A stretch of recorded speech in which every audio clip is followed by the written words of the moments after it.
Je sais que vous êtes là. Je sens votre présence. Je sais que vous avez peur. Vous avez peur de nous. Vous avez peur du changement. Je ne connais pas l'avenir. Je ne suis pas venu vous dire comment tout ça finira. Je suis venu vous dire comment ça va commencer.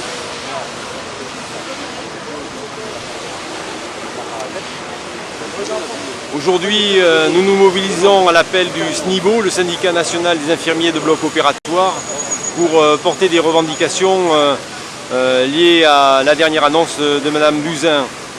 Aujourd'hui, notre métier, les infirmiers de bloc opératoire diplômés d'État, n'est pas du tout reconnu par nos tutelles.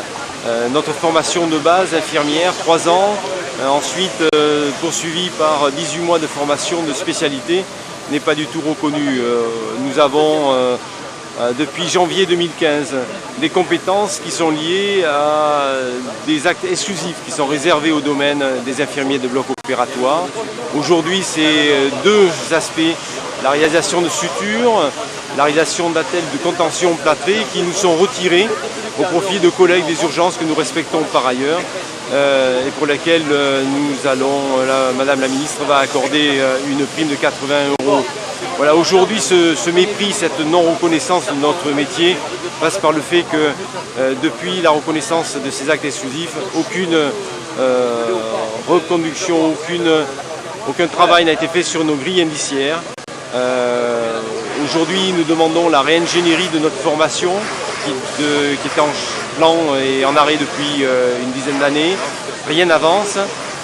Aujourd'hui, nous demandons un appel d'air, le fait que la VAE soit assouplie pour permettre à nos collègues infirmiers travaillant en bloc de pouvoir accéder à notre spécialité, à notre qualification. Nous demandons sur la reconnaissance de notre spécialité d'infirmier de bloc opératoire diplômé d'État. Ces revendications partent sur le fait d'obtenir la NBI de 30 points que tous les acteurs du bloc opératoire ont. Nos revendications portent sur la revalorisation de notre grille indiciaire. De janvier 2015, décret qui nous octroie des actes exclusifs, donc de nouvelles compétences au sein des blocs opératoires. Nous demandons le dégel des points indiciaires. Nous demandons également l'accès à une formation, la simplification du dossier des VAE, le départ systématique de nos collègues qui réussissent le concours d'entrée à la formation d'infirmiers de bloc opératoire. Aujourd'hui, Madame la Ministre, c'est un grand mépris que vous avez des personnels hospitaliers, des personnels de bloc opératoire. C'est aujourd'hui la raison pour laquelle nous sommes dans la rue, alors que notre métier nous enferme dans des blocs opératoires au service des patients.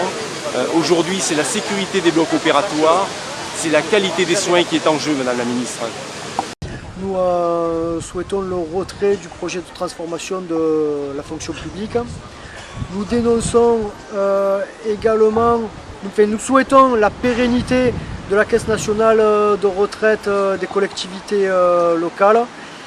Concernant les agressions et incivilités, nous souhaitons qu'une prise en charge par le ministre de tutelle et un accompagnement des forces de l'ordre quasi systématique dans nos opérations de secours en zone urbaine sensible.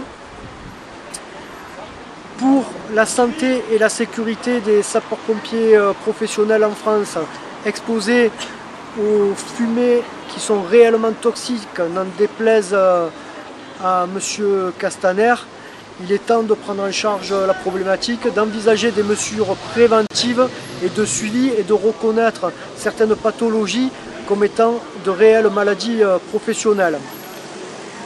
Pour les SDIS, sur l'ensemble du territoire, nous souffrons d'un cruel manque de personnel. Le dispositif de sécurité civile dit à la française arrive aujourd'hui à bout de souffle et il est temps de se rendre à l'évidence et d'envisager les recrutements de sapeurs-pompiers professionnels. Donc, concernant le mouvement qui est parti depuis le 26 juin, donc le syndicat autonome est à l'initiative avec les 7 organisations syndicales représentatives, on va dire des 80% des personnels sapeurs-pompiers en France. le mot d'ordre de notre fédération, c'est bien sûr la reconnaissance du métier à risque dangereux et insalubre. Donc cette reconnaissance passe par une prime à l'heure actuelle qui est de 19% pour les sapeurs-pompiers, prime de feu bien sûr, qui passerait à 28%. Mais l'État ne veut pas nous reconnaître métier à risque dangereux et insalubre parce qu'elle pense que nous ne sommes pas métier à risque. Mais là où c'est que pour nous c'est un point essentiel et vraiment c'est que cette reconnaissance et cette prime de feu n'a pas été réévaluée depuis 1990. Donc depuis 1990 où on a 19%, on n'a jamais eu d'augmentation. Et à la suite de tout ça, bien sûr, quand tout à l'heure Cyril disait la pérennisation de la SNRSL, c'est les 5 ans de bonification que nous, sapeurs-pompiers, nous cotisons tous les années. On cotise. Au bout de 5 ans, on a 1 an de reversion parce que nous cotisons et nous surcotisons.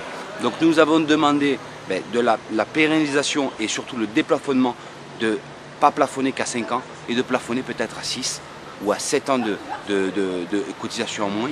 Et aussi nous avons demandé, parce que depuis 2003, où en fait quand à l'époque nous avons commencé à cotiser cette cotisation, nous avons impacté ceux qui partaient à la retraite et qui touchaient la prime de feu et ainsi bénéficient aussi des 5 ans de bonification. Nous avons demandé aussi, très clairement, d'arrêter cette surcotisation. Tous les mois, nous cotisons et nous recotisons. Donc actuellement, moi en tant que sapeur-pompier professionnel, je donne 83 € en plus de surcotisation qu'on aurait dû arrêter depuis 2003. Donc depuis 2003, nous cotisons alors que normalement nous devrions plus cotiser. Les volontaires, à propos des volontaires, il y avait une cotisation aussi pour les retraites qui faisait moindre. La cotisation qui était à l'heure actuelle pour les volontaires, c'était la PFR. Donc c'était une cotisation en fait d'assurance. Au bout de 20 ans, ils avaient 800 €, au bout de 25 ans, ils avaient 1200 € et au bout de 30 ans, ils avaient 2000 € ou 2200 €. Ça a été enlevé, la PFR. Et là, à l'heure actuelle, les volontaires ne savent même pas qu'est-ce qu'ils vont avoir. Parce que l'État ne s'est même pas formulé concernant la PFR. Et bien évidemment, il y a beaucoup de pompiers professionnels qui ont la double casquette, mais qui ne savent même pas s'ils auront le droit à toucher cette PFR. Parce qu'il faut savoir qu'à l'heure actuelle, nous en tant que pompiers professionnels, on nous demande de faire les entraînements pour le grimpe, les plongeurs, toutes les spécialités qu'on a sur nos jours de repos. Parce qu'on est en incapacité de le faire sur nos jours de garde, tellement qu'on est en souffrance dans les casernes. Donc ces gens-là qui vont sur leurs jours de repos se former pour la population et le bien-être du SDIS, on ne sait même pas s'ils vont avoir une reconnaissance au niveau de leur investissement personnel, c'est-à-dire avec cette PFR.